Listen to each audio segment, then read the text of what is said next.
Welcome friends. இந்த வீடியோவில் நம்ம என்ன பார்க்க போகிறோம்னா ஜிமெயிலில் உள்ள ஒரு சில டிப்ஸ் அண்ட் ட்ரிக்ஸ் பற்றி பார்க்க போகிறோம். அதுக்கு முன்னாடி இந்த சேனலில் ஒன்று நீங்கள் சப்ஸ்கிரைப் இல்லாட்டினா இப்போயே சப்ஸ்கிரைப் பண்ணிக்கோங்க. இதில் நம்ம ஃபஸ்ட்டு பார்க்க போகிற ட்ரிக் என்னென்னு பார்த்தீங்கன்னா, நமக்கு வரக்கூடிய மெயில்ஸை நம்ம வந்து எப்படி கேட்டகரி வைஸாக நம்ம வந்து வைக்கிறது அதை பற்றி பார்க்கலாம். இப்போ நார்மலாக பார்த்தீங்கன்னா பிரைமரி, சோசியல், ப்ரொமோஷன்ஸ் இந்த 3 டேப் தான் இருக்கும். நம்ம வந்து எக்ஸ்ட்ரா டேப்ஸ் வந்து ஆட் பண்ணிக்க முடியும்.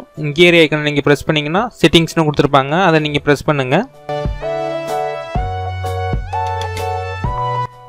இன்பாக்ஸ் அப்படிங்கிற ஒரு டேப் கொடுத்துருப்பாங்க, அந்த டேப்பை நீங்கள் ப்ரெஸ் பண்ணுங்கள். இப்போ இதில் பாட்டத்தில் பார்த்தீங்கன்னா கேட்டகரிஸ்னு கொடுத்துருப்பாங்க. பிரைமரி, சோசியல், ப்ரொமோஷன்ஸ் 3 டேப் தான் நமக்கு வந்து செக் பண்ணியிருக்கோம். பாட்டமில் பார்த்தீங்கன்னா அப்டேட்ஸ், ஃபார்ம்ஸ் இந்த 2 கேட்டகரி இருக்கும். இந்த 2 கேட்டகரியும் நம்ம வந்து ஆட் பண்ணி வச்சுக்க முடியும். செக் பண்ணிட்டு பாட்டமில் சேவ் சேஞ்சஸ் கொடுத்துருப்பாங்க, அதை நீங்கள் ப்ரெஸ் பண்ணிங்கன்னா நமக்கு வந்து இந்த கேட்டகரி எல்லாமே நமக்கு வந்து ஆட் ஆயிரும். இப்போ நான் வந்து சேவ் சேஞ்சஸ் அதை நான் ப்ரெஸ் பண்ணிடுறேன். இப்போ நமக்கு வந்து அதுவாகவே ரீஃப்ரெஷ் ஆயிரும். இப்போ பார்த்தீங்கன்னா நமக்கு வந்து அப்டேட்ஸ், ஃபார்ம்ஸ் இந்த 2 டேப்பும் நமக்கு வந்து எக்ஸ்ட்ரா ஆட் ஆயிருக்கு. இது வேணாட்டாலும் நம்ம வந்து இந்த ப்ளஸ் முறை நீங்கள் ப்ரெஸ் பண்ணிங்கன்னா இதில் வரும். ஸோ இதில் வந்து உங்களுக்கு எந்த மெனு வேணாமோ அந்த மெனு நீங்கள் அன்செக் பண்ணிட்டு சேவ் கொடுத்தீங்கன்னா போதும். அந்த மெனுஸ் எல்லாமே நமக்கு வந்து ஹைட் ஆயிரும். இது வந்து ஃபஸ்ட்டு ட்ரிக்கு. செகண்ட் ட்ரிக் என்ன பார்க்க போகிறோன்னா, நம்ம ஒரு சில மெயில்ஸை வந்து நம்ம ஃப்ரெண்ட்ஸுக்கு வந்து தவறுதலாக சென்ட் பண்ணிடுவோம். அந்த மெயிலை நம்ம வந்து எப்படி அன்டூ பண்ணலாம் அதை பற்றி நான் சொல்கிறேன். செட்டிங்ஸ் அந்த மெனு நீங்கள் கிளிக் பண்ணுங்கள். இதில் ஜென்ரல் மெனுலேயே பார்த்தீங்கன்னா கீழே ஸ்க்ரோல் பண்ணுங்கள். கீழே ஸ்க்ரோல் பண்ணிங்கன்னா அன்டூ சென்ட்னு ஒரு ஆப்ஷன் கொடுத்துருப்பாங்க, அன்டூ சென்ட்னு இருக்கும். இதில் எனபிள் அன்டூ சென்ட் கொடுத்துருப்பாங்க, அந்த பாக்ஸை நீங்கள் ப்ரெஸ் பண்ணிடுங்க. இதில் கேன்சலேஷன் பீரியட் பார்த்தீங்கன்னா 10 செகண்ட்ஸில் இருக்கும் டிஃபால்ட்டாக. நம்ம வந்து எக்ஸ்ட்ரா வச்சுக்கிறதுனா வச்சுக்க முடியும். 30 செகண்ட்ஸ் வரைக்கும் கொடுத்துருக்காங்க. நம்ம மினிமம் 20 செகண்ட்ஸே நம்ம வந்து செட் பண்ணி வச்சுக்கலாம். இப்போ நான் வந்து நான் சேவ் பண்ணிக்கிறேன். பாட்டமில் சேவ் சேஞ்சஸ் கொடுத்துருப்பாங்க, சேவ் பண்ணிக்கோங்க.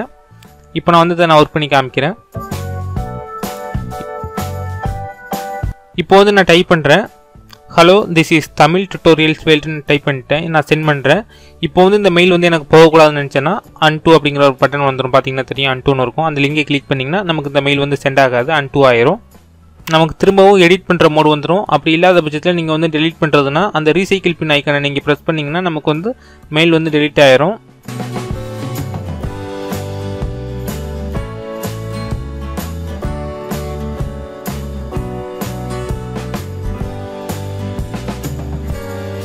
நெக்ஸ்ட்டு 3வது ட்ரிக் என்னென்னு பார்த்தீங்கன்னா, நம்ம மெயிலில் வந்து தீம்ஸ் வந்து சேஞ்ச் பண்ணிக்க முடியும். கியர் ஐக்கனை நீங்கள் ப்ரெஸ் பண்ணுங்கள். இதில் தீம்ஸ்னு ஒரு ஆப்ஷன் கொடுத்துருப்பாங்க, அந்த மெனுவை ப்ரெஸ் பண்ணுங்கள்.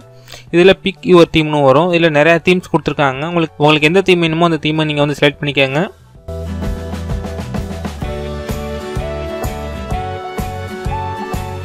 இப்போ நான் ஒன்று செலக்ட் பண்ணிக்கிறேன். இப்போ நான் வந்து ஃபஸ்ட்டில் உள்ளதை நான் செலக்ட் பண்ணிட்டு சேவ் கொடுத்துட்றேன். நீங்கள் ஜஸ்ட்டு கிளிக் பண்ணும்போதே நமக்கு வந்து பேக்ரவுண்டில் வந்து எனபிள் ஆயிரும். கீழே வந்து நிறைய ஆப்ஷன்ஸும் கொடுத்துருப்பாங்க, ஒர்க் பண்ணி பாருங்கள். இப்போ நான் சேவ் கொடுத்துட்டேன். இப்போ பார்த்தீங்கன்னா தெரியும் அந்த தீம் வந்து நமக்கு செட் ஆயிடுச்சு. திரும்பவும் தீம்ஸில் போகிறேன். கிளாசிக் நீங்கள் வந்து செலக்ட் பண்ணிங்கன்னா அது லைட்னு இருக்கும். லைட்டு நீங்கள் செலக்ட் பண்ணிங்கன்னா நமக்கு வந்து டிஃபால்ட்டாக எந்த மாதிரி இருந்துச்சோ அந்த மாதிரி வந்துடும். ஸோ நிறையா தீம்ஸ் கொடுத்துருக்காங்க, ஸோ கலர்ஃபுல்லாக இருக்கும். நீங்கள் இதை ட்ரை பண்ணி பாருங்கள். இப்போ நான் வந்து லைட்டு நான் செலக்ட் பண்ணிட்டு சேவ் கொடுத்துட்றேன். நமக்கு வந்து டிஃபால்ட்டாக எந்த தீம் தான் இருந்துச்சு. நெக்ஸ்ட்டு 4வது ட்ரிக் என்னென்னு பார்க்கலாம். 4வது ட்ரிக் என்னென்னா, நம்ம மெயில்ஸை நம்ம வந்து டவுன்லோட் பண்ணி வச்சுக்க முடியும். அதுக்காக தான் மை அக்கௌண்ட் அதை நீங்கள் ப்ரெஸ் பண்ணுங்கள். உங்கள் ப்ரொஃபைலில் மை அக்கௌண்ட்டை நீங்கள் ப்ரெஸ் பண்ணுங்கள்.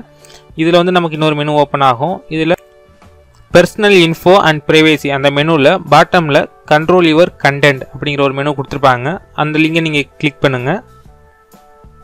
கிளிக் பண்ணதுக்கப்புறம் கிரியேட் ஆர்கியூ அப்படிங்கிற ஒரு ஆப்ஷன் கொடுத்துருப்பாங்க. அந்த லிங்கை நீங்கள் கிளிக் பண்ணுங்கள். இப்போ நான் கிளிக் பண்ணுறேன்.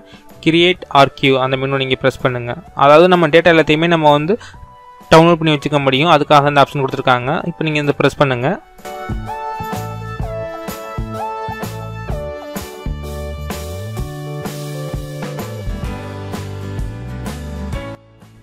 இப்போ வந்து டிஃபால்ட்டாக நமக்கு வந்து எல்லாமே செலக்ட் ஆகிருக்கும். செலக்ட் நான் கொடுத்தீங்கன்னா நமக்கு வந்து எல்லாமே டீசெலக்ட் ஆயிரும். இப்போ வேணுங்கிற ப்ராடக்ட்டை நம்ம வந்து செலக்ட் பண்ணி நம்ம வந்து டவுன்லோட் பண்ணி வச்சுக்க முடியும். இப்போ நான் வந்து ஜிமெயில் மட்டும் நான் செலக்ட் பண்ணிக்கிறேன். உங்களுக்கு எது வேணுமோ அதை நீங்கள் செலக்ட் பண்ணிக்கோங்க. இப்போ வந்து நான் ஜிமெயில் மட்டும் நான் செலக்ட் பண்ணிக்கிறேன். இதில் எல்லா மெயிலுமே வேணுமா அந்த மாதிரி ஆப்ஷன்ஸும் இருக்குது. ஸோ நம்ம வந்து லேபிள்ஸ் செலக்ட் பண்ணி நம்ம வந்து டவுன்லோட் பண்ணி வச்சுக்க முடியும். இல்லாட்டினா நீங்கள் வந்து எல்லா மெயில்ஸையுமே நீங்கள் வந்து சேவ் பண்ணி வச்சுக்க முடியும். இப்போ வந்து மெயில் நான் செலக்ட் பண்ணிட்டேன். பாட்டமில் நெக்ஸ்ட்னு ஒரு பட்டன் கொடுத்துருப்பாங்க, அதை நீங்கள் ப்ரெஸ் பண்ணுங்கள். ப்ரெஸ் பண்ணதுக்கப்புறம் ஃபைல் டைப் வந்து நம்ம செலக்ட் பண்ணணும்.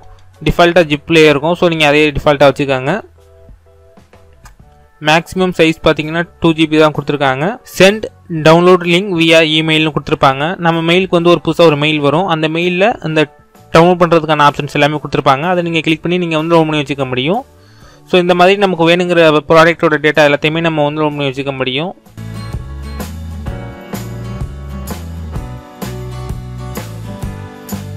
நமக்கு வந்து நிறைய மெயில்ஸ் வரும். வரக்கூடிய மெயில்ஸில் இது வந்து முக்கியமான மெயில் அப்படிங்கிறது நம்ம வந்து ஈஸியாகவே நோட் பண்ணி வச்சுக்க முடியும். அதுக்கு இம்பார்ட்டன்ட் அப்படிங்கிற ஒரு ஆப்ஷன் கொடுத்துருக்காங்க. ஸ்டாருக்கு பக்கத்தில் பார்த்தீங்கன்னா சின்னதாக ஒரு ஐக்கான் மாதிரி கொடுத்துருப்பாங்க. அந்த ஐக்கானை நீங்கள் ப்ரெஸ் பண்ணிங்கன்னா நமக்கு வந்து எல்லோ கலரில் சேஞ்ச் ஆயிரும். ஸோ இதை யூஸ் பண்ணி நம்ம வந்து இம்பார்ட்டன்ட் அப்படிங்கிற மெயிலை நம்ம வந்து ஐடென்டிஃபை பண்ணிக்க முடியும். செட்டிங்ஸ் அதை நீங்கள் ப்ரெஸ் பண்ணிங்கன்னா இன்பாக்ஸ் அப்படிங்கிற ஒரு டேப் கொடுத்துருப்பாங்க. இன்பாக்ஸ் அப்படிங்கிற ஒரு டேப்புக்குள்ள இன்பாக்ஸ் டைப் வந்து டிஃபால்ட்டில் இருக்கும். அது கீழே பார்த்தீங்கன்னா important first, unread first, starred first இந்த மாதிரி நிறைய ஆப்ஷன்ஸ் கொடுத்துருக்காங்க. இம்பார்ட்டன்ட் ஃபர்ஸ்ட்டை பொறுத்த வரைக்கும் நம்ம வந்து எது இம்பார்ட்டன்ட் அப்படிங்கிற மெயில் நம்ம வந்து நோட்டிஃபை பண்ணி வச்சிருந்தோமோ அந்த மெயில் தான் நமக்கு வந்து ஃபஸ்ட்டு டிஸ்பிளே ஆகும். அன்ரீட் ஃபர்ஸ்ட்டை பொறுத்த வரைக்கும் நம்ம ரீட் பண்ணாத மெயில் தான் நமக்கு வந்து ஃபஸ்ட்டு டிஸ்பிளே ஆகும். ஸ்டார்டு ஃபர்ஸ்ட்டை பொறுத்த வரைக்கும் நம்ம வந்து எந்தெந்த மெயிலுக்கு வந்து ஸ்டார்ட் பண்ணி வச்சிருந்தோமோ அந்த மெயில் எல்லாமே நமக்கு வந்து டிஸ்பிளே ஆகும். ஃப்ரெண்ட்ஸ், இந்த வீடியோ வந்து உங்களுக்கு ரொம்ப ஹெல்ப்ஃபுல்லாக இருந்திருக்கும். இந்த வீடியோ பிடிச்சிருந்தா லைக் பண்ணுங்கள், ஷேர் பண்ணுங்கள், மறந்துடாமல் இந்த சேனலை சப்ஸ்கிரைப் பண்ணுங்கள். மீண்டும் ஒரு நல்ல வீடியோவில் சந்திக்கலாம். தேங்க்யூ.